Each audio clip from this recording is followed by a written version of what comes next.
지난 안식 기간에 벨기에에서 그림을 많이 이제 봤다 그랬잖아요. 거기서 이제 봤던 그림 하나를 제가 이제 가서 몇 개 이렇게 사진들을 좀 찍은 것들이 있는데, 어떤 것을 한번 여기 나누려고 그러냐면, 로벳 캄팽이라는, 이게 벨기에에서 발음이라 잘 정확하진 않습니다. 이 로봇 캄팽이라는 분이 그림을 그렸는데, 제목이 성 그레고리 미사라는 제목입니다. 지금 우선은 저 그림을 그릴 때가 언제냐면, 저 그림 작품은 1440년 작품입니다. 1440년의 작품인데, 1440년이라는 것은 언제냐면 유럽에서 1300년부터 1600년까지를 유럽에서는 뭐라고 부르냐면 르네상스 기간이라고 합니다. 우리가 이제 잘 알겠지만, 르네상스라는 것은 신중심의 모든 예술이, 음악이 다 신중심적이어서 감히 우리가 신에 대한 도전을 할 수가 없습니다. 그랬는데 르네상스 기간에는 신중심에서 뭘로 바뀌냐면 인간 중심, 이성 중심으로 바뀌면서 신의 영역, 종교의 영역에 인간들이 도전을 하기 시작을 합니다. 그러면서 매우 이제 특히 이 깜팽이라는 분은 사실적 그림을 그렸던 분인데, 자, 이분의 그림을 보면은 이제 르네상스 기간에 나온 그림다와요. 만약에 그 전이라면 저런 그림은 절대 못 나옵니다. 저기에 가운데에 있는 예배를 인도하는 분이 누구냐면 성 그레고리입니다. 저 그레고리는 당시 사람들이 그 시대 사람이 아니라 훨씬 이전에 교황이었고 최초의 수도원에서 많은 기도를 했던, 그 시대는 아직 개신교가 들어오지 않을 때라 많은 사람들이 다 이 신부님 앞에 존중을 하고 예배에 최선을 다할 때입니다. 그때에 가장 존경받던 신부 중에, 사제 중에 한 사람이에요. 저분이. 그분이, 그러니까 이 작가는 1440년대 시대에 맞게끔 옛날의 그레고리를 상상해서 그린 겁니다. 옛날에 살던 그레고리를 상상을 해서 본인이 1440년의 시대적 관점으로 그림을 그리는 거예요. 지금 누가 예배를 인도하냐면 그 그레고리가 예배를 인도한다는 거예요. 그러면 예배가 어떨까요? 존경받는 그레고리가 예배를 인도하면 어떻습니까? 그 예배가 아주 성스러워야 되죠. 그런데 그 뒤에 붉은색 옷을 입고 있는 사람이 눈에 들어오는 거예요. 저 1440년대 그때 지금 작가는 뭘 나타내고 있냐면요, 저 붉은색은 뭐냐면 물질이 많은 사람이 입는 옷입니다. 돈이 많은 사람. 지금 성전 안에 그렇게 존경받는 그 사제가 예배를 인도해도 그 성당 안에, 예배당 안에 뭘 자랑하고 있는 거예요? 지금 돈을, 부를 자랑하고 있는 거예요. 옷을, 부를 상징하는 옷을 입고 있는 거예요. 작가의 눈입니다, 지금. 그 다음에 옆에 있는 분은 어떤 분인지는 몰라도 그분의 손을 가만히 보면 손 하나가 어디로 갔냐면 사제, 그레고리 같은 존중받는 분의 어디로 가 있어요? 지금 뒤로 가 있는 거예요. 주머니로 가 있는 거예요. 뒤에. 지금 뭐를 하고 있냐면 그 주머니에서 돈을 훔치는 겁니다. 그 모습을 그린 거예요. 돈을 훔치는. 그리고 또 한 가지는, 지금 예배를 드리는 두 사람의 마음은 그 그레고리 같은 사람이 예배를 인도하는데도 뒤에서 뭘 생각하는 거예요? 예수 그리스도의 십자가, 그분의 부활은 믿지 못하고 부를 상징하고 돈을 자랑하고 여기 와서 내가 목적하는 걸 훔쳐가려는 마음으로 예배에 참여하고 있다는 겁니다.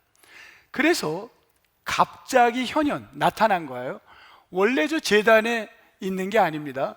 누가 나타났냐면 이들이 예수 그리스도의 부활과 십자가를 믿지 않으니까 갑자기 등장한 거예요. 누가 등장해요? 제단 위에 누가 나타났나요? 예수님이 나타난 거죠. 예수님이 나타나서 너희들 나를 안 믿는다고?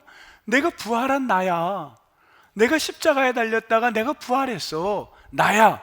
하고 지금 그 안타까운 마음으로 당시 회중들 앞에 등장한 거를 나타난 거예요.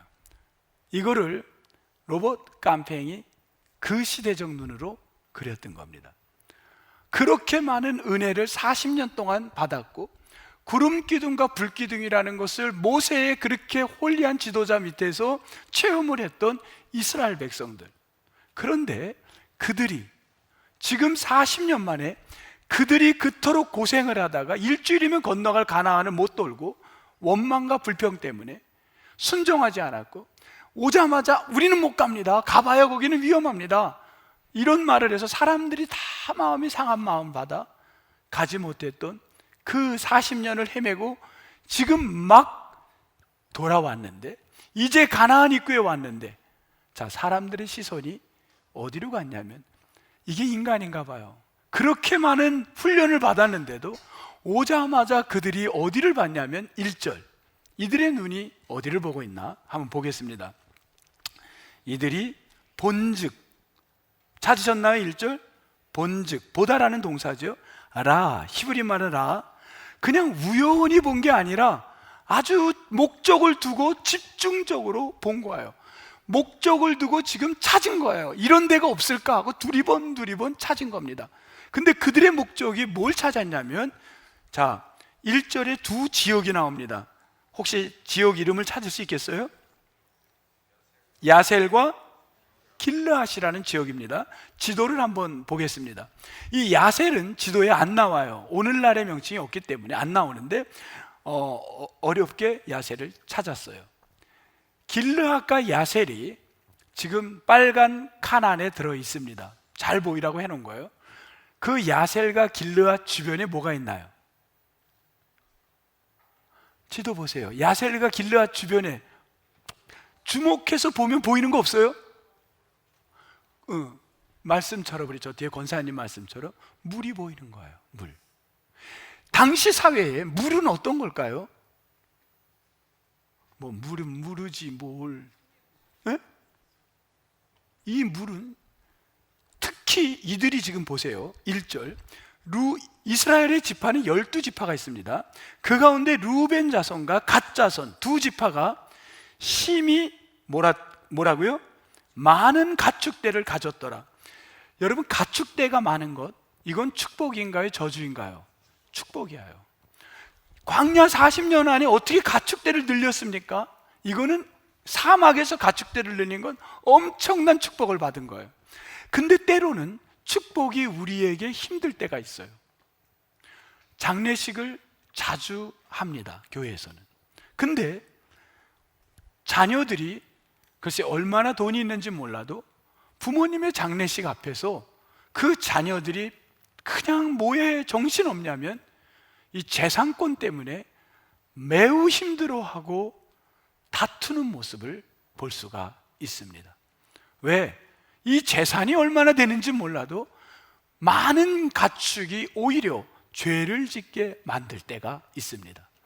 이들은 40년 동안의 하나님의 축복으로 많은 가축들을 얻었는데, 그러다 보니까 이들 속에 뭘 봤냐면 목적을 두고 보고 있는 겁니다. 우연히 보는 게 아니라 목적, 어디 가서 살면 좋을까? 그러고 봤더니만 눈에 뭐가 들어왔냐면 야셀 땅과 길르앗이 보인 겁니다. 야, 여기면 좋겠네, 여기서 가축을 키우면 좋겠네, 그런 마음이 찾아온 겁니다. 그래서 이들이 뭘 요구하냐면, 두 번째 지도를 보겠습니다. 자, 지금 A는 큰 물줄기에 이쪽을 뭐라 하면 동편입니다. 그리고 이쪽 건너편을 우리는 B와 C가 있는 데를 뭐라고 하냐면 가나안이라고 부릅니다. 여러분께 여쭤보겠습니다. 하나님께서 이스라엘 백성들에게 가라고 한 데가 어디였나요? 물이 많고 살기 좋은 곳으로 가라고 했나요? 아니면 가나안으로 가라고 했나요? 하나님의 명령은, 말씀은 가나안이었습니다. 그런데 지금 이 두 지파, 나중에는 하나가 더 들어갑니다. 므낫세의 반, 둘을 나눠서 반, 그 두 지파 반이 뭘 요구하냐면 여기가 우리가 살면 좋겠습니다. 거기는 가나안이 아니에요. A입니다. A죠. 이 동편이라고 부르는데 서편 가나안으로 안 가고 이 동편에서 우리가 머물고 싶다는 거예요. 모세를 찾아갑니다. 선생님, 저희가 이 동편에 여기 머물면 안 될까요? 하고 물어봅니다. 그러자 모세가 깜짝 놀랍니다. 너무 황당한 거예요. 지금 40년을 이렇게 돌았던 게 함께 하지 못하고 10지파와 2지파가 분열이 되면서 그 10지파의 사람들이 원망해가지고 40년을 하나님이 돌게 만들었는데 가나안을 못 들어가고 또 40년 만에 돌아와서 이제 가나안에 입구에 갔는데 똑같은 인간의 10지파와 2지파가 나누어진 겁니다. 여기에 이제는 2지파가 여기에 있으면 안 될까요? 그랬더니만 모세가 너무 깜짝 놀라서 뭐라고 얘기하냐면 6절, 모세가 갓 자손과 루벤 자손에게 이르되 너희 형제들은 싸우러 가는데, 가나안 땅을 들어가는 걸 싸움이라고 표현했습니다.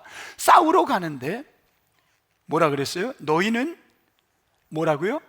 여기 앉아 있겠다고 하는 겁니다. 너희는 여기 있겠다고? 모세는 그 표현은, 마음의 심장의 표현은 뭐라고 했냐면 7절 이렇게 표현했습니다.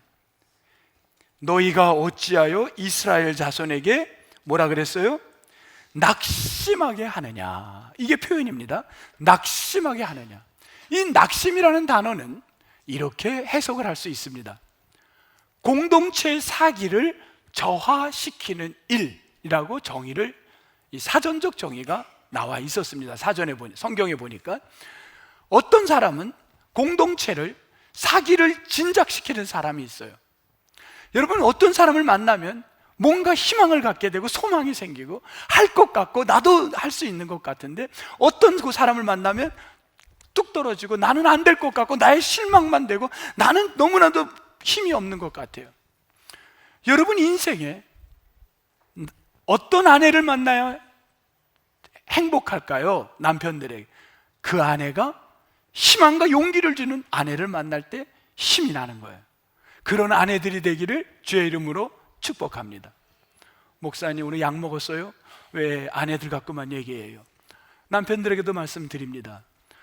아내에게 용기를 주고 정말 희망을 주는 그런 남편이 되기를 주님의 이름으로 축복합니다. 공동체 안에도 어떤 사람은 우리를 낙심하게 만드는 사람이 있고, 그래서 힘들게 하고 분열을 일으키고, 왜 낙심하게 하느냐? 그 얘기인 거예요. 왜 낙심을 주느냐? 이 이야기를 하면서 왜 낙심을 너희가 주느냐? 사람이, 요번에도 어떤 분이 그럽니다. 교회를 너무너무 가고 싶은데 사람 만나는 게 무섭고 가슴이 철렁하고, 이제 예를 들면 교회도 마찬가지예요. 교회 오는 게, 예배는 드리고 하나님 만나는 건 너무 좋은데 사람 만나는 게 두렵다는 거예요. 너무 마음이 아파요. 그러면 세상에 도대체 어떻게 해야 우리 사람의 관계가 낙심을 주지 않고 기쁠 수가 있겠는가? 직장에서나 가정에서나 마찬가지예요. 교회도 마찬가지예요. 저는 고민했어요. 어떻게? 심지어 이런 얘기도 있어요. 목사와의 거리는 가까울수록 좋다, 멀을수록 좋다. 여러분, 그거 검증해 봤어요? 그냥 우리는 피상적으로 그런 얘기를 합니다. 이게 데이터, 과학적 데이터를 한번 궁금했어요. 그래서 제가 이번 추석에 있는 동안에 책을 하나 읽었어요. 그 책을 읽은 이유는 책 제목이 마음에 들었어요. 뭐였냐면, 책 제목이, 여러분 아시죠? 간격이 몇 메타? 1m의 간격이 가장 좋다는 거예요. 여러분, 흥미롭지 않아요? 이 책? 1m. 이건 책이니까 저의 생각을 조금 더 체계화시켰으리라고 생각을 했어요. 그래서 읽어보니까 책 내용은 그냥 뭐 훨씬 잘 쓴 거죠. 그러나 뭐 그냥 제목 그대로였어요. 1m를 계속 얘기를 하는 거예요. 세상의 모든 게 다 1m 안에서 이루어진 일들을 쭉 쓴 거예요. 1m. 조금은 아쉬웠어요. 조금 더 이 부분을 조금 더 체계화시킨 게 없을까 하는 고민을 했어요. 그래서 이 부분을 조금 제가 인터넷에 이제 들어가 봤어요. 그래서 인터넷에서 여기를 조금 더 찾았어요. 이제 갔더니만 미국 분이 이거를 연구하신 분이 있었어요. 이미 오래전에 에드워드 홀이라는 분이 인간의 간격이 어떤 정도가 돼야 가장 좋을 세이프티 할까? 이걸 연구한 거예요. 여러분 흥미가 있습니까? 전 너무 흥미가 있었어요. 근데 이분이 이런 얘기를 했어요. 여러분, 우리가 좋은 관계를 맺으려면 어느 정도 유지하느냐가 중요한 거예요. 그래서 저도 흥미가 있어서 봤어요. 그때 이분은 세 가지로 얘기를 했는데, 이 세 가지, 꼭 세 가지 이런 틀이 나올 때는요, 위험성이, 거기에 내 생각이 그냥 고정화될 수 있는 위험성이 있어요. 그걸 경계하고 봐야 돼요. 거기는 그분은 뭐라 그러냐면, 첫 번째, 퍼스널 디스턴스는, 개인의 가장 좋은 거리는 45cm에서 뭐라고요? 120cm라는. 그러니까 얼추 뭐예요? 똑같은 얘기야. 1m. 이 이유가 이거예요. 길을 가는데 아이들이 할 때 손을 얼른 잡아줄 수 있는 간격. 이건 가까운 간 거예요. 그 다음에 사랑하는 사람을 안아줄 수 있는 거리. 그 다음 손 잡아줄 수 있는 거리, 붙들어줄 수 있는 거리. 이 거리가 개인적 관계를 유지하는데 가장 좋은 게 요겁니다. 그럼 누구는 45고 누구는 120이냐? 서구 사람들, 서구라는 건 웨스턴 컬처예요. 유럽 사람들, 이들은 1m 20이 좋대요. 조금 거리를 두고. 남미 사람들은 조금 가까운 게 좋대요. 남미 사람. 그건 각자 취향이에요. 여러분은 남미 스타일입니까? 아니면 서구 스타일입니까? 거기에 따라 자기의 거리 간격을 유지하면 돼요. 가족끼리, 사랑하는 사람끼리는 요 1m가, 평균 1m가 좋은 거예요. 여러분 1m를 유지하시기를 바랍니다. 네. 그 다음 society distance, 사회적 거리는 뭐라 그랬냐, 120에서 360이라는 거예요. 평균. 여러분 코로나 시기에 혹시 들어보셨어요? 사회적 거리두기 들어봤나요? 그때 얼마 유지해라 그랬어요? 2m 유지해라 그랬어요. 2m. 뉴스마다, 방송마다 2m. 일반적 소사이티, 내가 가족과 사랑하지 않고 그냥 일반적 만나는 사람은 2m 정도가 좋다는 거예요. 너무 가까워도 불편해요. 근데 우리 보면 그래요. 공중전화 이렇게 전화하려고 그러면 옛날에 기억나세요? 거의 내가 이렇게 공중전화 박스에서 전화하면 그 뒷사람 어떻게 해요? 들어와서 이러고 있지 않아요? 굉장히 불편한 거죠. 그건 뭐냐면 소사이티 디스턴스가 우리 안에 없는 거예요. 그럼 불편한 관계가 되는 거예요. 그러면 세 번째, 퍼블릭 디스턴스, 공적인 거예요. 이거는 뭐냐면 선생님이 학생들에게 강의를 한다든지, 예를 들면 목회자가 성도분들에게 강의를 하러 오는데 제가 이렇게 해가지고 하나님께서 이러고 얘기하면 여기 있는 분들이 어떨까요? 지금 저 목사님 왜 저러셔? 이상한 거 드셨나? 불편해지는 거죠.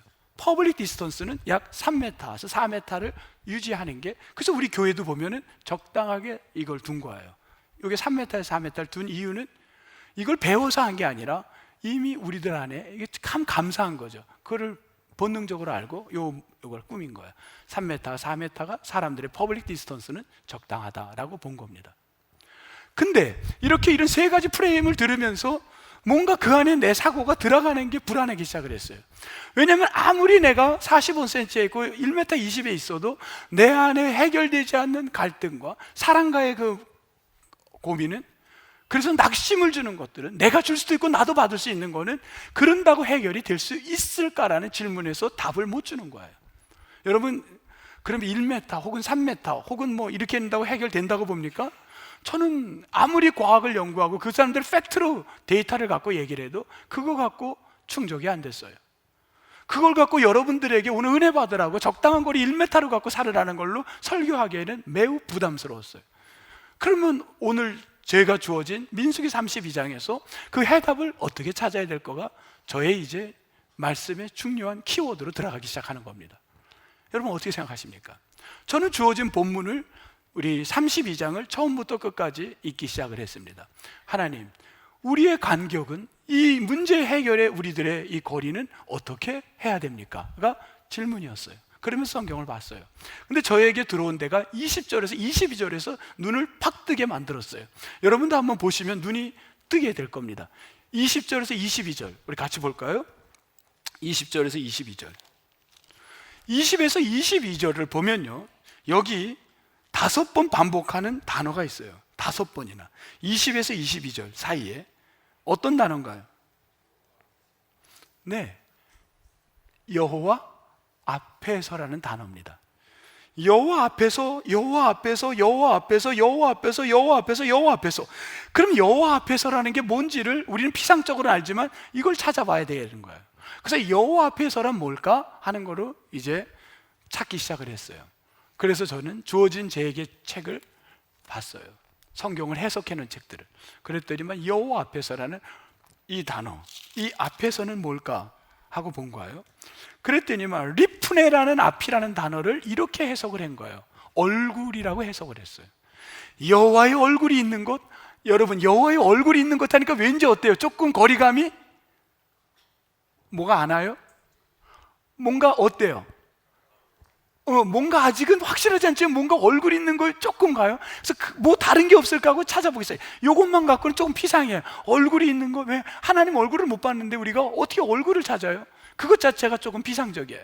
그 얼굴이 있는 곳이 뭘까? 그러면서 더 보기 시작하는데 뭐라냐면 하나님의 마음이 있는 곳, 곧 그것이 뭐냐면 여호와의 말씀이 있는 곳, 이렇게까지 성서는 해석하고 있는 겁니다. 그렇다고 한다면 여호와의 마음이 있는 곳, 여호와의 시선으로 바라보는 곳, 그 시선으로 똑같이 보려면 그 마음으로 봐야 되는 거예요. 그러려면 하나님과 나와의 사이의 간격은 얼마나 돼야 되나요? 누가 한번 대답해 보실래요? 1m? 네? 아니면 3m? 아니면 45cm? 하나님하고 45cm 두자고? 장로님? 저는요, 이 장로님 말하면 무조건 아멘이야. 근데 오늘은 죄송합니다. 아멘을 안 하겠습니다. 우리가 하나님과의 관계를 어떻게 해야 되나요? 0cm도 뜨면 안 되는 거예요. 0.01mm도 떨어지면 하나님의 관점에서 세상을 볼 수 있을까요? 내 상국에 0.01이라도 들어가게 되는 거죠. 하나님의 관점으로 보고 하나님의 마음으로 사물을 보고 하나님의 그것이 얼굴로 보는. 그러려면 어떻게 되냐? 그 말씀 안에 어떻게 돼? 우리가 들어가야 되는 거예요. 여러분이 들어가야 되는 거예요. 여러분 동의하세요? 굉장히 이거 어려운 얘기예요. 말은 쉬운데 굉장히 어려워요. 이제 저에게 과제가 두 가지 과제가 남았어요. 성경에서 여기에 대한 그러면 다른 비슷한 말씀에서 증거를 한번 대야 될 거고, 그 다음에 저는 또 무슨 작업을 해야 되냐면 세상살이를 하는 우리들에게 적절한 여기에 맞는 이야기를 해드려야 된다는 이제 두 가지 저의 과제가 남았습니다. 저는 두 가지 과제를 지금부터 풀어보겠습니다. 첫 번째 과제는 성경에서 이거와 비슷한 이야기는 그러면 어떻게 나왔는가? 저는 여러분들 머릿속에서 수많은 성경 이야기를 지금 떠올리실 거예요. 근데 저는 어디를 떠올렸냐면 창세기에서 살펴봤습니다. 창세기 어디서 찾았냐면 13장에 아브라함과 롯의 이야기에서 찾아봤습니다. 여러분 같이 한번 성경 찾아보실래요? 창세기 13장.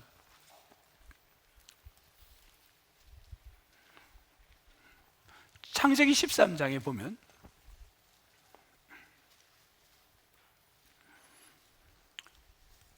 아브라함과 롯은 조카입니다. 두 사람이 나옵니다. 근데 2절 가축과 은과 금이 어떻다고요? 풍부해요. 이 풍부가 많은 게 여기서 문제가 온다 그랬죠. 때로는 이게 문제가 될 수 있는 거예요. 너무 부자가 된 거예요. 그런데 이 아브라함과 롯은 어떤 관계냐면 삼촌과 조카예요. 아브라함이 삼촌이에요. 그리고 아브라함은 누구냐면 족장이에요. 그 지역의 책임자예요. 롯은 아브라함에게 와서 몇 년을 살면 30년 도움을 받고 아브라함이 터를 줘서 농사를 짓고 부자가 된 거예요. 그러면 누구가 우선권이 있나요? 아브라함이 우선권이 있나요? 롯이 있나요? 아브라함이 우선권이 있는 거예요. 그건 상식적이에요. 그런데 아브라함은 그 우선권이 있는데 더군다나 어떤 일이면 7절에 보니까 아브라함 가축의 목자와 롯의 가축의 목자가 이 부자가 되니까 뭐가 생겼냐면 다투기 시작을 하는 거예요. 싸움이 생기고 갈등이 생기고 인간관계가 힘들어지는 거예요. 낙심을 주는 거예요. 그래서 결정을 해야 될 때인 거예요.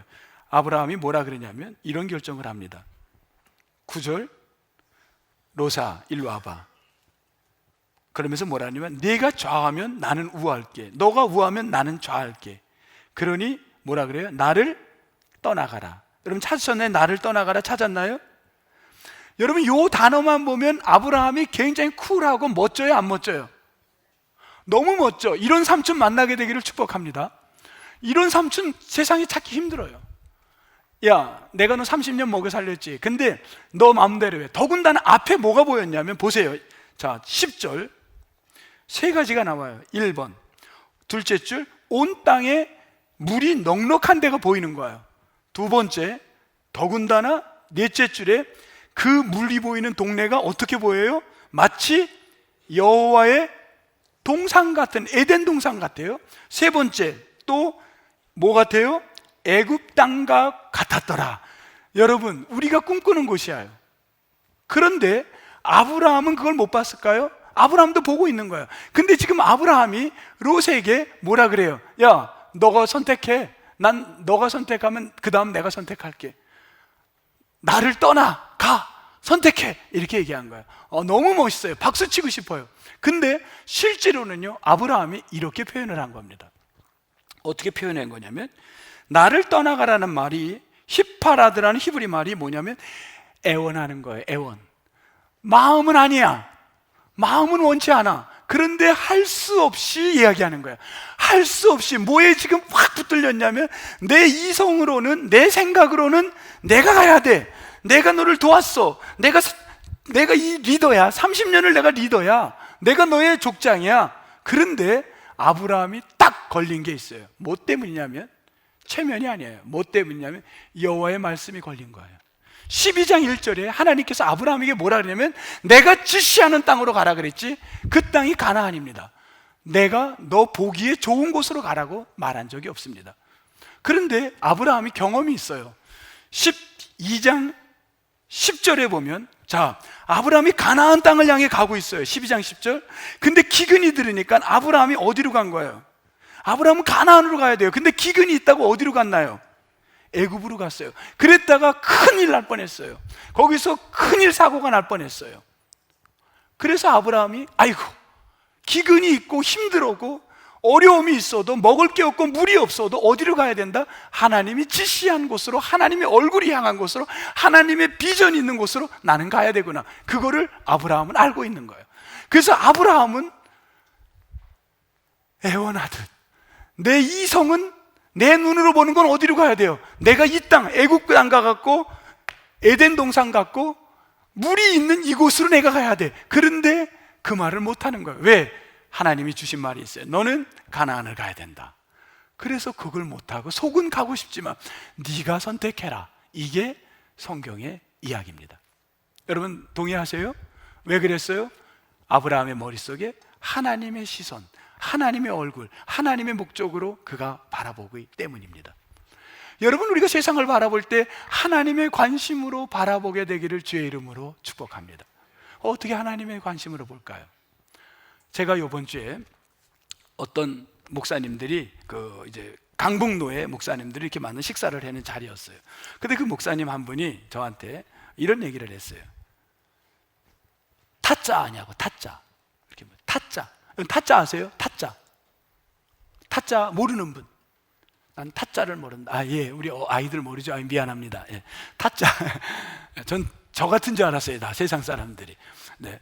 타짜는 사전에 이렇게 나와요. 화토로 사기를 쳐서, 여기 정확히 화토로 사기를 쳐서 남의 돈을 가질 수 있는 사람, 그게 타짜예요. 정리됐나요? 네, 정리했어요. 타짜는 나쁜 사람이에요. 타짜는 나쁜 거예요. 네, 타짜. 그런데 이 사람이 이 사람을 만났대요. 실제 인물을. 근데 우리 교단에서 지금 많은 주의 일을 한대요, 이분이. 그러면서 저한테 막 이분 칭찬을 하는 거예요. 그래서 제가 아, 그래? 이래가지고 집에 와서 요즘 뭐 인터넷이 발달했으니까 찾아봤어요. 변화된 타짜, 실제 인물, 뭐 이렇게 치니까 이게 쫙 나와요. 그래서 그거를 C채널에서 간증한 거를 한 45분 되길래 쭉 봤어요. 이분의 간증을. 어떤 분인가? 그랬더니만 쫙 나오는 거예요. 실물이에요.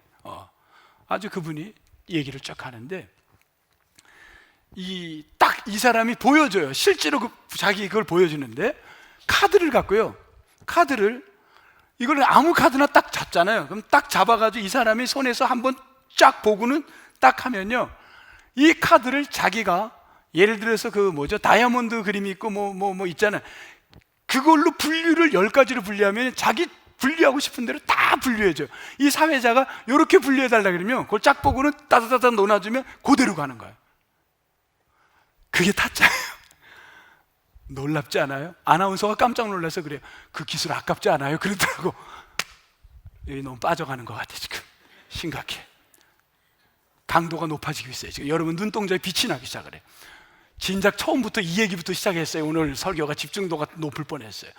그런데 이분이 하는데 자기가 어렵게 고생을 해서 서울로 상경을 해서 초등학교밖에 안 나왔는데 일찍 결혼을 했어요.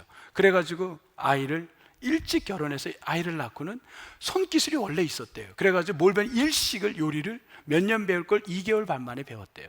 그래가지고 음식을 차리는 거, 어떻게 음식을 해야 예뻐 보이고 맛있어 보이고 어떻게 요리를 하고 그걸 쫙 해가지고 열심히 일을 해가지고 몇 년 만에 돈을 모았는데 그 돈을 막 정신없이 벌었는데 딱 누구에게 걸렸을까?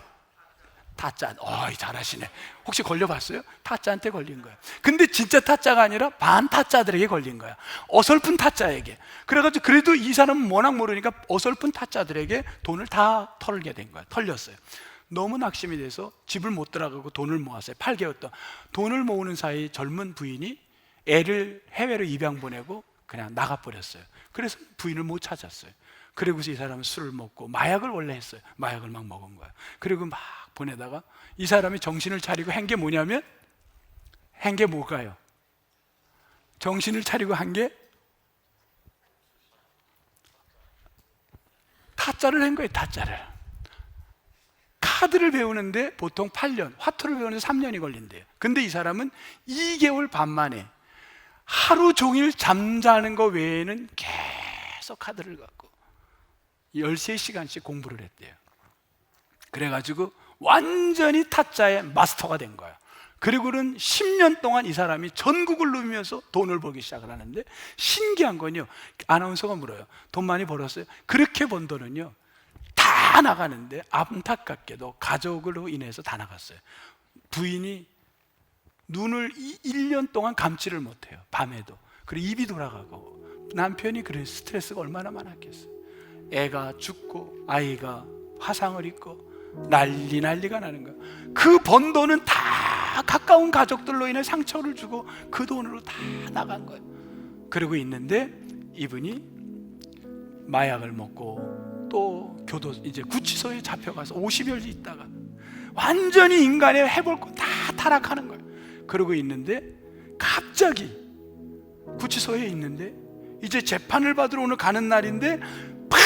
자기 눈을 뜨고 있는데 머리에 팍 뭐가 들어오냐면, 너 살고 싶지?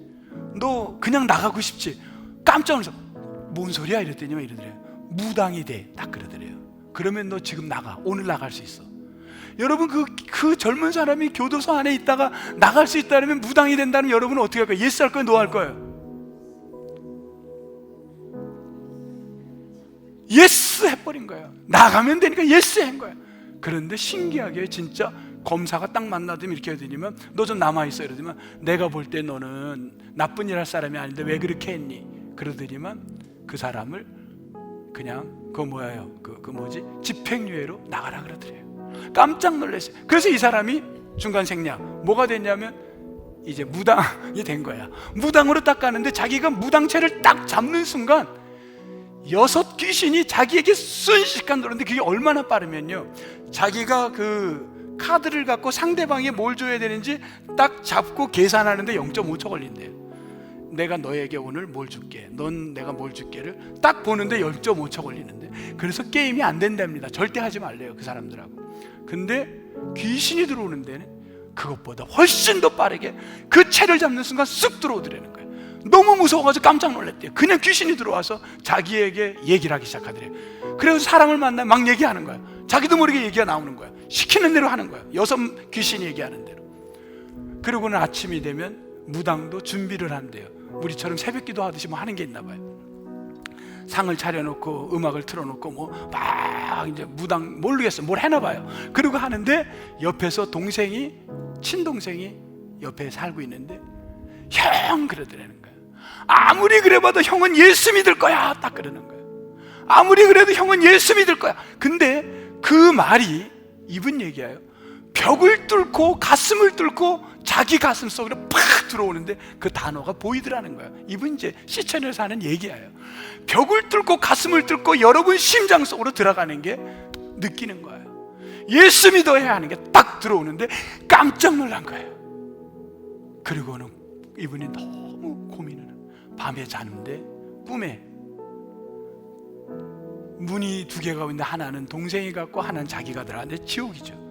거기에 무당이 굿하는 걸 구경하던 사람, 그냥 지켜보던 사람, 다양한 그런 게 있던 사람들이 다 그 안에서 막 고통스러워하는 걸 보고 자기의 온갖 죄들이 쭉 나와서 내가 그러면 어떻게 하면 좋습니까? 예수 그리스도를 믿어라, 그 얘기가 나오더라고요. 그때 본인이 그랬답니다. 제가 예수님을 믿을게요. 내가 예수 그리스도를 믿을게요. 그 순간에 자기 마음속에 그 찾아오는 그 귀신이 떠나가는 그거를 이분의 이제 이야기야. 여러분, 이분은 4가지의 중독의 평생을 살았답니다. 하나는 타짜, 하나는 여자, 하나는 술, 하나는 담배. 근데 이분의 얘기입니다. 이게 다 귀신의 영으로 사로잡혀 있었다는 거예요. 아무리 내가 하려고 해도 안 되는 거야. 못 끊는 거예요. 근데 그게 귀신이 나를 붙들고 있었다는 거예요. 그래서 모든 사물을 귀신이 시키는 대로 귀신의 눈으로 본 거예요. 이건 그 사람이 나쁜 게 아니라 그 안에 귀신이 그를 움직인 거였어요. 예수 그리스도를 마음으로 그가 진심으로 받아들일 때 그 귀신이 떠나가고 그 안에 그리스도의 영으로 충만하게 채워졌다는 이야기입니다. 그리고 지금 간증하러 다니시는 거예요. 제가 그걸 보면서 참 멋있다. 여러분, 우리가 똑같은 인간관계, 똑같은 어려움은 수없이 모든 사람에게 다 찾아옵니다.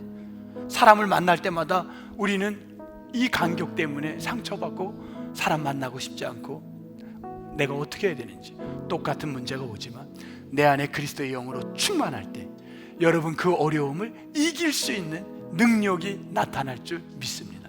똑같은 질병의 어려움이 있지만 그리스도 영이 내 안에 있을 때 그것을 승리할 힘이 있는 줄 믿습니다. 그리스도 영으로 여러분이 채워질 때 똑같은 환경과 여건이지만 그것을 이길 수 있는 힘이 있습니다. 이 가을에 여러분 영으로 채워지는, 여러분 그리스도 영으로 가득한 그렇게 살아가기를 주의 이름으로 축복합니다. 하나님 아버지 감사합니다. 주의 영으로 우리가 채워지길 원합니다. 말씀으로 채워지길 원합니다. 주님의 능력으로 기도로 채워지길 원합니다. 그래서 충만하여 주님 증거하면서 살아가게 도와주시옵소서. 감사하옵고 예수님 이름으로 기도합니다. 아멘.